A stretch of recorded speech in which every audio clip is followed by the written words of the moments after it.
Okay, so now let's discuss in more detail about the nephrons. So the kidneys are composed of millions of nephrons. They are packed together under the renal capsule.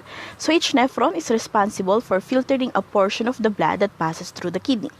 The glomerulus is the knotted vessel at the beginning of each nephron, and it is formed from an incoming arteriole. So basically, this is your glomerulus, which is the knot of your arteriole enclosed in the Bowman's capsule. This is where the nephron starts. Now, your glomerular capsule, also called the Bowman's capsule, surrounds your glomerulus. So the blood vessel leaving each nephron then breaks into tubular capillaries. Now, the infiltration, the arteries does not necessarily conjoin with the nephron. Rather, your this is your arteriole. Plasma is forced out of this arteriole and caught by your glomerular capsule and then collected to the nephron. And then the blood flow still flowing here. The blood flow is still separated here. So you have your this is your tubular capillaries. So from this knot, you form your tubular capillaries here. So this is actually quite a tangle of blood vessels intertwined together with the rest of the nephron. So you have your filtration happening here. So plasma is forced out.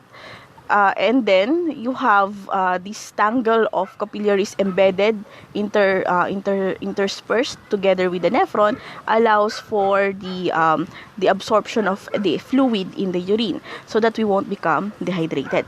So the blood vessels leaving each nephron then breaks into your tubular capillaries, which wind around the entire nephron before collecting into venules and eventually the renal vein. So thus capillary bed surrounds your nephron. And this is here that the urinary and the cardiovascular system is linked. Now, take note here that under no circumstances are red blood cells supposed to enter and form in the urine. So basically, only the plasma can pass through the walls of the of this arterial knot, and the red blood cells are not supposed to enter the urine formation. And so if you have blood in your urine, that's actually a red flag. So why? There must be some problem either in the filtration or somewhere down the line for blood to be present in your urine. Now, the nephrons are the ones doing the filtering work. So, they are the functional unit of the kidneys. So, cortical nephrons are found near the surface of the cortex. So, if you noticed here, this portion is the renal medulla here, and this is the renal cortex. So, the nephron starts from the Bowman's capsule, which is in the cortex. So, we have the cortex portion and the medullary portion. So, you have your renal cortical nephrons are found near the surface of the cortex. Juxtamedullary nephrons are found at the base of the cortex near the medulla. So, the nephron has two main components. We have the renal corpuscle and the renal tubule. The renal corpuscle is composed of the glomerulus, which has the capillaries, the knot of the arterioles, and the glomerular capsule. So, this portion filters out all materials out of the blood except for the formed elements and the plasma protein, which is basically the cells, the cells in the blood. So, the liquid portion are forced out. Not exactly forced out, but filtered out from the arterioles and caught by the glomerular capsule. And then you have the renal tubule. The proximal convoluted tubule connects the glomerular capsule to the connected to the glomerular tubule rather. And then you have the loop of Henle and the distal convoluted tubule, which is connected to the collecting duct. So let's look at it at the figure again. So this is your proximal convoluted tubule. So because it's called proximal convoluted tubule because when I say proximal, it's near.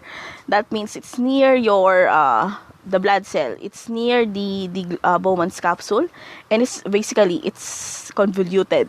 See all the twists and turns. And then you have this loop of Henle, specifically this portion of the loop of Henle.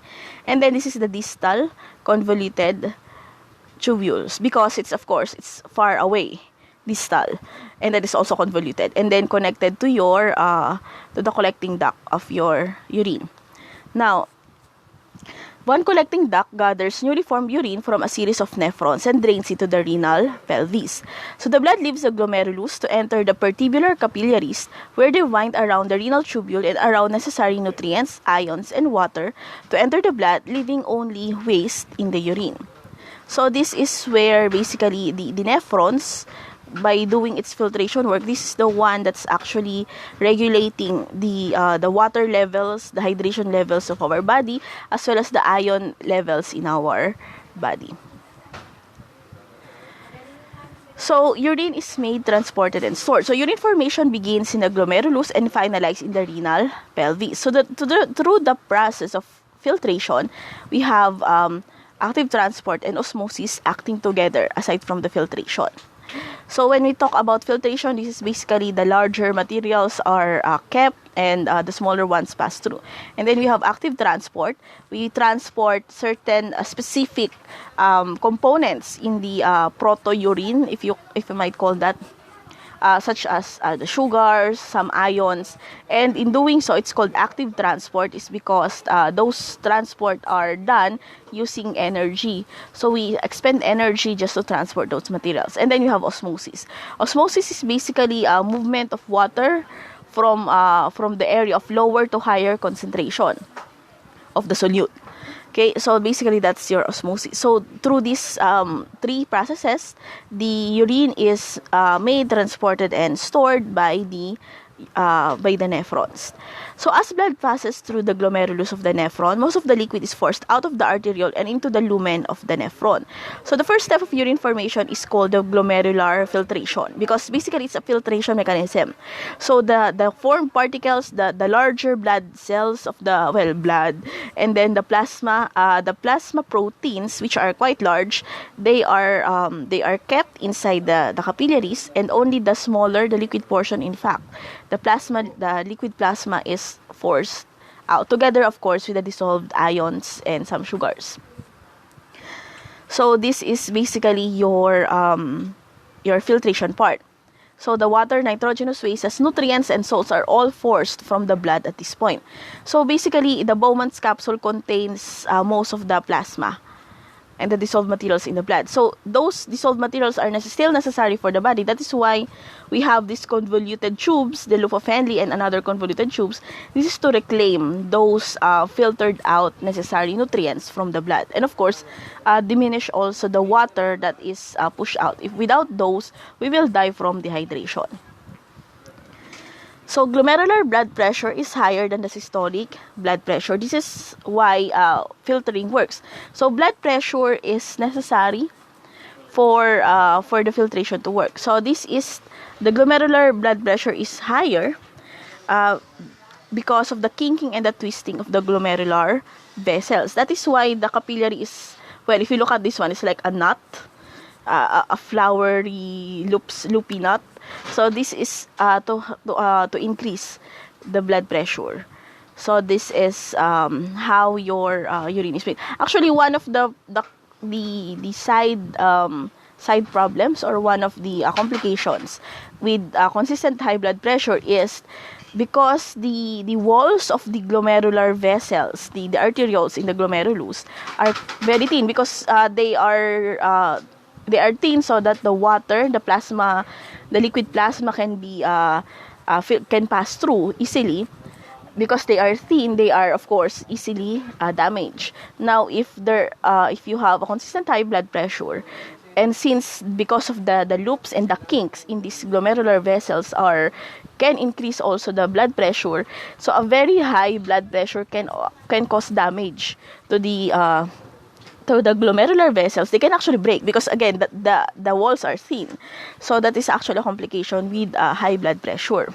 So you will have a possible kidney failure. Well, kidney failure is putting it too drastically, but still you can damage your kidneys. So the incoming afferent arterioles have larger diameter than the outgoing, or the efferent glomerular arterioles. Again, this is also to increase the glomerular blood pressure. So why is it why do we have a higher pressure in the glomerular? Because again, we are filtering here.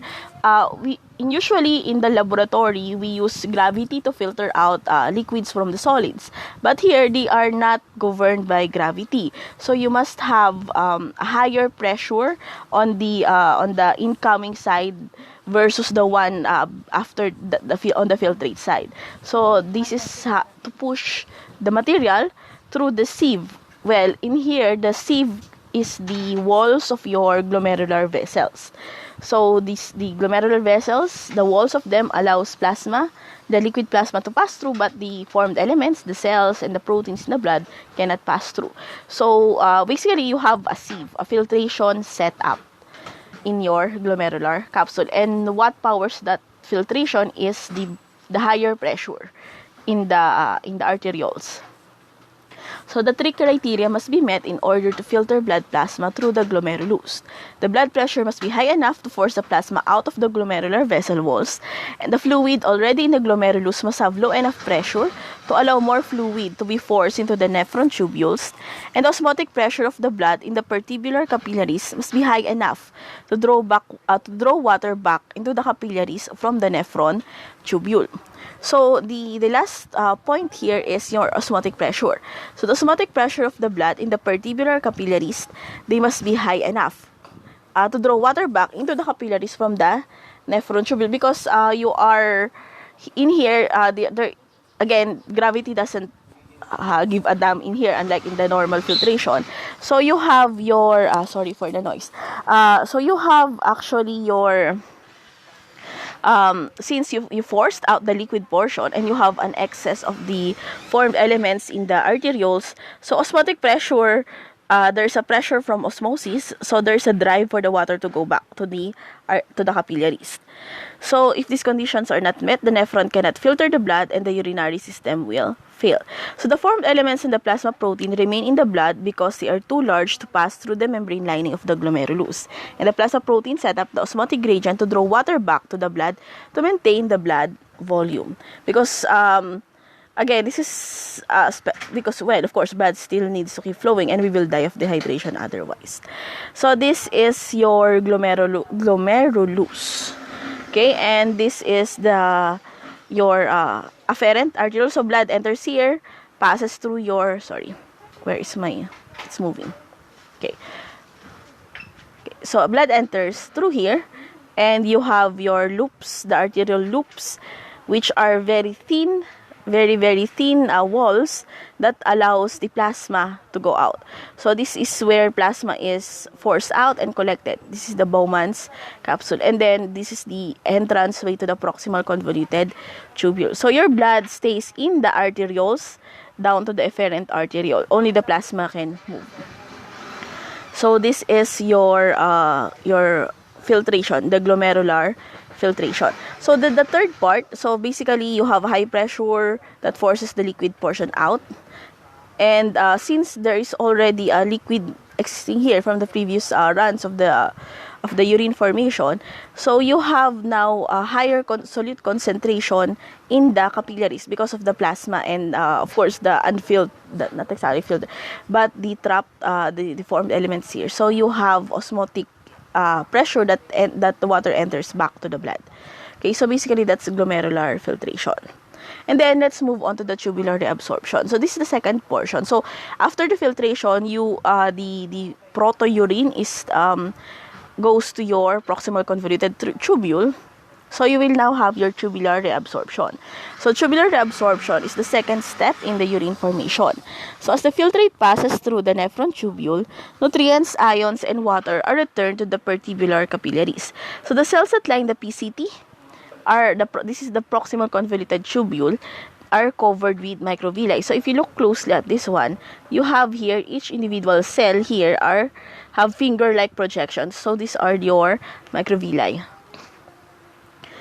So these cells are adjacent to the endothelial cells of the pertubular capillaries, creating a thin layer that allows diffusion from the tubule to the blood, because you are reabsorbing your the excess water, the necessary nutrients, and some of the ions that were forced out during the filtration.